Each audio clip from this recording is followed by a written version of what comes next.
eCoreAcademy, everyone. My name is Anita and I am one of the co-founders here along with my younger brother AJ Raj. Today you can see we have an Algebra 2 lesson we'll be covering, and this time we'll be starting a new unit called Logarithmic Functions. This unit includes this lesson, which is, as I said, on logarithmic functions, and this is going to be an introduction to this lesson we're going to cover. It's going to be pretty in-depth, all about log functions, and this was especially requested to us by a group of students in India because they were again preparing for their exams. So once again, if you have any requests, please send them to us so we can make those lessons a priority. We can get those out of the way and then we can get through the rest of the curriculum. So in this lesson, we'll be skipping forward a unit and covering log functions. Again, this is going to be an introduction, and in this introduction, we're going to be understanding exactly what log functions are. We're going to also practice writing them. We're also going to cover some key concepts, essential understanding, and objectives, and then we'll be starting some practice on them. So before we actually get into it, I do want to show you this image I have up here. It's two people banging on a log. I think these are tribal people, but I'm not exactly sure. Logs were often used as drums because they were somewhat hollow on the inside, and it's funny because the log is supposed to kind of give a nod to the fact that we're working with logarithmic functions, and the way we abbreviate that, because we don't want to say logarithmic every time we refer to them, we just call them log functions. So that's why I put that image of two people hitting the log. Before we get into the video, I would really appreciate it if you all could like, subscribe, hit the post notification bell, drop a comment down below, and share using your socials. All of that is very much appreciated. Alright, so let's get right into this lesson. It's going to be pretty brief, or I'm going to keep it as brief as possible. We're really just going to be covering some notes on exactly what are logarithmic functions. So let's first look at what are logarithms. A logarithm is just a special way to ask a specific question, and you're probably wondering, what is that specific question? The question is, how many of one number do we multiply to get another? So let's say we have number x. How many times do we need to multiply x by itself in order to get another number, let's say y? So the example we have here is log base 2 of 8 equals 3. So we're pretty much trying to understand in this logarithm, how many times do we need to multiply the number 2 by itself to get the number 8? In this case, it's 3. So we have to multiply 2 by itself 3 times, so 2 cubed, or 2 times 2 times 2, to get the number 8. You'll see exactly how I got that when we cover more about the properties of logs. So how do we say these logarithmic functions? So the log example I have that says log base 2 of 8 equals 3. There are 3 different ways, at least 3 primary ways you can say it. The first way is you could just simply say the logarithm of 8 with base 2 is 3. So as you can see, 8 is on the left side of the equal sign, so you'd say the logarithm of 8. You see 2 is the subscript, so the 2 is little, so you say base 2. So you say logarithm of 8 with base 2 is always, whenever you see the word is, it means equal sign, so equals 3. You can also say log base 2. So you see the logarithm, you start with the log, you don't have to say logarithm, you start with a log. You see that the log has a base 2, so you immediately say log base 2 of 8 is the number on the left side, it's the large number on the left side, so you say log base 2 of 8 is equal sign 3. And the last thing you can say is the base 2 log of 8, meaning you're taking the log of 8, and the log is in base 2, is equals 3. The question, let's revisit. So the question is, how many of one number do we multiply to get another? So in this case, how would we write the log? So we write the log as 2 to the power of, well, we don't know the power, that's why I wrote a question mark, equals 8. So we're trying to figure out 2 to what power, or how many times do we need to multiply 2 to get 8? So x, which is the number that we're trying to figure out, we have to raise to the power of, is a question. We don't know what that is. That's what this log is trying to express. The log is actually trying to answer this question by saying, well, you have to raise 2 to the power of 3 in order to get 8. So you need to multiply 2 by itself 3 times to get 8. Again, that question, keep in mind, how many of one number do we multiply to get another? So in this case, how many times do we need to multiply 2 by itself in order to get 8? And the answer is 3, which the log answers. Now let's look at writing in logarithmic form. So I just went over that example on what exactly logs are, and then we talked about the essential question to keep in your head. Now you're probably wondering, how did we understand that log? Like, that log is written a specific way. It has a base, it has a number on the left side, a number on the right side, and an equal sign as well. However, how do we interpret that? So how do we take the information from that in order to answer our question, how many times do we multiply one number to get another? So as we learned before, exponential form is where you have x raised to some power equals y. A number raised to x equals y. So in this case, if you look at the exponential form examples, we have 2, which is our number, raised to x, which in this case is 3, is equal to y, which is 8. So 2 cubed equals 8. This is exponential form, where you're raising a constant to the variable x, and then you're going to get an output, which is y. In that same example, you say a to the power of x equals y. So x is the independent variable, a is a constant, a is some constant, in this case it was 2. You'd raise that to the power of x, and then you would get y, which is the output. On the flip side, you can think of logarithmic form as the opposite of exponential form. So exponential form is written in one way. Logarithmic form takes all the information from exponential form, meaning it takes the base, the exponent, and the result, the answer, but it just rewrites it in a different way. So in this case, instead of writing 2 cubed equals 8, we could write log base 2 of 8 equals 3, but we're expressing the same information with the same 2, 3, and 8, all three numbers that were in exponential form. Same way, we can write log base a of y equals x. So we're taking all those variables, in this case a to the power of x equals y, from that exponential equation. We're just writing it in logarithmic form. And I'll show you exactly how we convert from exponential form to logarithmic form, and from logarithmic form to exponential form. So if we want to take an exponential equation and then write it in logarithmic form, these are the steps we have to follow. So down here you can see this example, we're going to be writing in logarithmic form. The exponential form that we've been given is 9 squared equals 81, which makes sense. 9 times 9, if we know our multiplication table, equals 81. So 9 squared equals 81. In this case, we're multiplying 9 by itself 2 times, and we get 81 as the answer. To write this in logarithmic form, you have to take the numbers here and you have to actually rearrange them and then include that log in the beginning. So the first thing you're going to do is you're going to write log, and then I want you to take into consideration the CL for log here. So what we did was we drew a straight line down. It touches the 9 first, then it goes right, and then it goes underneath the equal sign, and it goes upward, touches the 81, and then it goes left, and it touches the 2 last. So this is pretty much telling you, this kind of looks like an L, so this is telling you the order in which you need to put these numbers in this logarithm. So the 9, which was the base we raised to a power, is going to be the log's base. So this is log 9, because 9 was the first number our L touched. Then the L comes over here and touches the 81. So 81 is going to be that large number on the left side of the equation. Then we're going to put an equal sign, and 2, which is the exponent to which 9 was raised in the exponential form, is going to be on the right side after the equal sign. So while an exponential form is telling us if we raise a number to a specific exponent, we're going to get this answer. Logarithmic form is telling us, well, if we take this base and we tell you what that number is that it was raised, what was the result after it was raised to an exponent, that's going to be equal to the exponent. So in this case, an exponential form, we're pretty much, our answer, or y, you can think of it that way, is equal to whatever this base was raised to the exponent of. In logarithmic form, the answer is going to be the exponent. So that's the difference between these two forms. And then now let's quickly look at writing in exponential form. So if we're given a logarithm, how do we convert it to exponential form?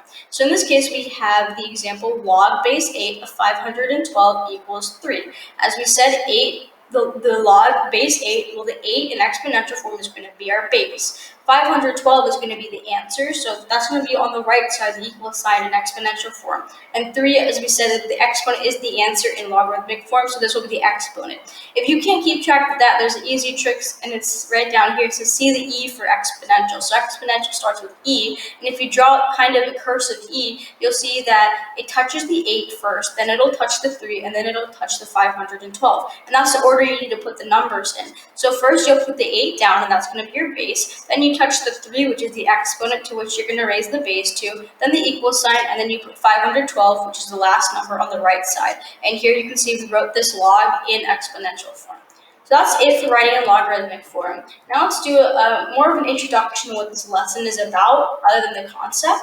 So the objective of this lesson, which is what we want you to take away after we've gone through this, is that we want you to be able to write and evaluate logarithmic expressions, so to be able to convert them from exponential and to back to exponential, and then evaluate them. So, for example, you might be given log base 9 of 81 equals question mark or some variable, and you have to solve for it. So you're going to be solving for logarithmic expressions as well. And then we're going to go over graphing logarithmic functions. So just like their opposite, which are exponential functions, you can also graph logs. Here's some essential understanding that you should also keep in your mind, and this is just the basics of exponential functions. So the exponential function y equals some constant b raised to the variable x is 1 to 1.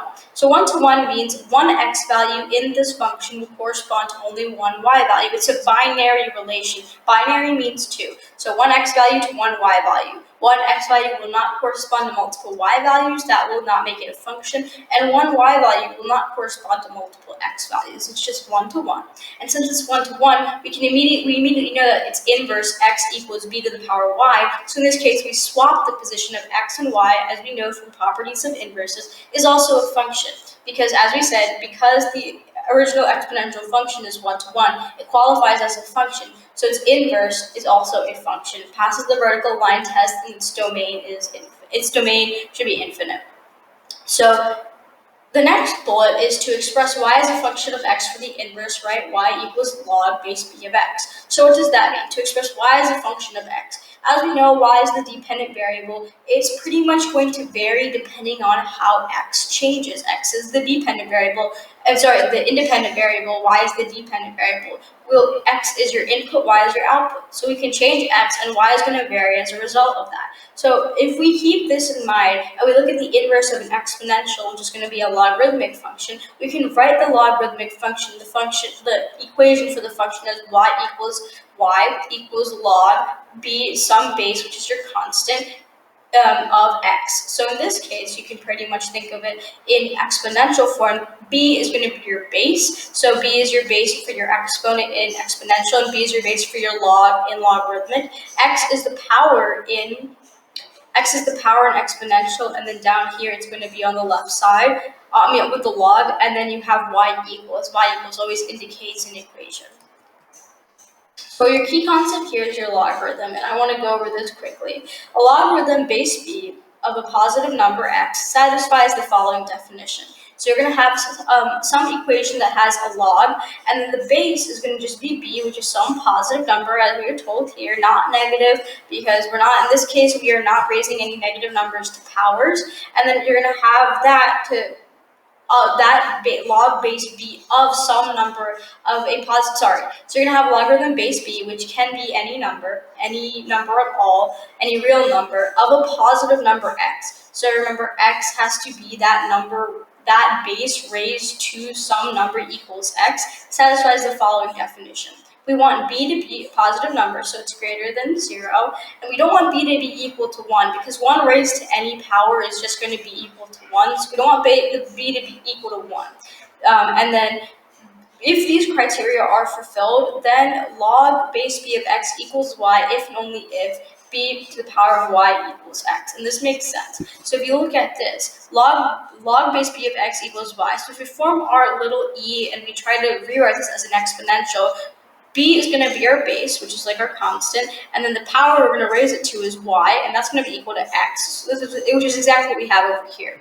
It also says you can read log base b of x as log base b of x. That's just how we would say it if we were communicating it, if we were talking. Obviously, if we write it mathematically, this is how we would write it, but if I'm talking about it, that's how I would say it. In other words, the logarithm y is the exponent to which b must be raised to get x, which we talked about. So since y is like the answer, so log base b of x equals y. The answer is always like the exponent, so the base of the log is going to be your base of your exponential function. So b is going to be raised to y, and then that answer is going to be x. So we're going to just continue this key concept of what the logarithm is. And with this first point, the exponent y in the expression b to the power y is in the logarithm in the equation log base b of x equals y. As we said, the base b in the exponential is going to be the base of the log, and then y, which is the exponent in this exponential, is going to be what the log is going to be equal to. So the base b in b to the power of y and the base b in log base x are same, which is exactly what I just said. It's just a different way of writing it. In both, we don't want b to be equal to 1 because we don't want 1 raised to any power just equal to 1. We want b to be a positive number, so it's going to be greater than 0. Since b is not equal to 1 and b is also greater than 0, as we said, meaning it's a positive number, it follows that b to the power y is going to be greater than 0. And why is that? Well, if b cannot be less than 0, b also cannot be equal to 0. And if that's the case, 0 to any power is equal to 0, so b to the power of y, let's say b was equal to 0. 0 to the power of, let's say y was equal to 5. 0 to the power of 5 is still 0. And in this case, b cannot dip lower than 0. So b to let's say an odd number, so b to the power of 3. If b was a negative number, then we would also just get a negative number. But in this case, we're making that restriction that, well, b cannot be equal to 1, and b has to be a positive number. So it can't be 0, and it can't be anything less than 0 either. So whenever we raise b to whatever exponent, it's just going to be a larger number, or it might be a smaller number if we have a fraction, but it's going to be greater than 0. We're not going to get a negative number. So since b to the power of y equals x, then x also has to be greater than 0, because if you think about it, b to the power of y, we already said b to the power of y is greater than 0. b to the power of y is equal to x, therefore x has to be greater than 0. So log base b of x is defined only for x is greater than 0. If x is less than 0, it's going to be undefined. So that will play more into the graph of logarithmic functions that we'll be going over later. And then if we continue on, because y equals b to the power x, and that's the exponential, and its corresponding log is y equals log base b of x, are inverse functions, like we said.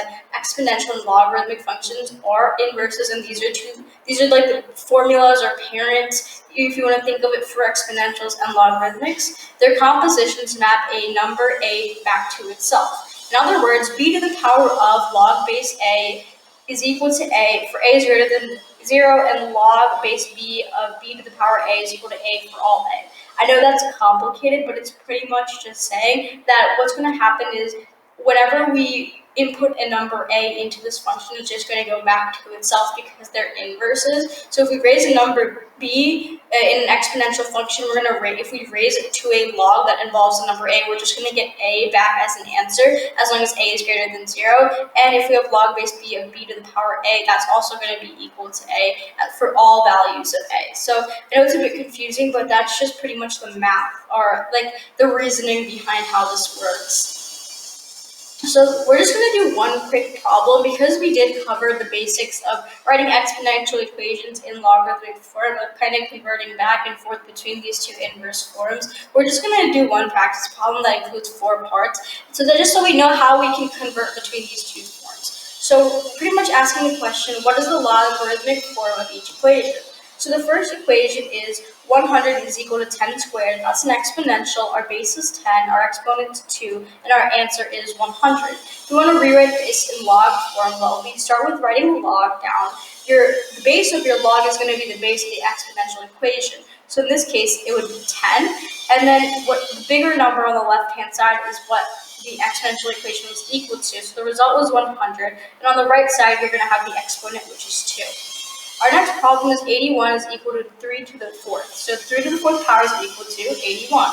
If we want to write this in log form, we're going to write log, and the base is going to be the base of the exponential, which was 3. And then we're going to have the number that was on the left side of the exponential, which was like the answer, so that's 81, is equal to the exponent, which is 4. Our next example, we have a fraction in this case. So the fraction 8 over 27 is equal to the fraction 2/3 cubed. So if you cube the top, you can pretty much cube the top and the bottom when you're working with fractions, such as exponent rules. So 2 cubed is equal to 8, and then 3 cubed is equal to 27. That's how we get the fraction 8/27. If you want to write this as a log, you write log, and then you take the base. In this case, the base is 2/3 because that's the number being raised to a power. That's going to be the base of the log. Then you're going to take the number that was the answer of the exponential, which was 8 over 27, put that next to the log, and then make that equal to the exponent, which was 3. And then our last example, we have 1 equals 3 to the power of 0. So in this case, any number to the power of 0 is equal to 1. And here, if we want to write this in log form, well, we take the base, which was 3, that's what's being raised to the power, in this case 0. We put that as the base of the log. The answer to 3 to the power of 0 was 1, so we're going to put that next to the log. We're going to write our equal sign, and then on the right side, we're going to put the the exponent from the exponential function, which was 0. Those are 4 quick examples, and you can even, whenever you're given a problem like this, you can even write the L and the E to help you figure out which number comes first, which number comes second, and which number comes third. Alright, that's all I have for you today. I hope you enjoyed the video, and please stick around for more log videos. We're going to be doing more practice problems and more graphing, and further understanding the properties of logs, which are the inverses of the exponential functions we're more familiar with. So again, we're delving more into Algebra 2, and I hope you enjoyed this video. If you did, please like, subscribe, hit the post notification bell, drop a comment down below, and share using our socials. Also, check out our website and Gmail. Thank you for watching, and I'll see you in the next video.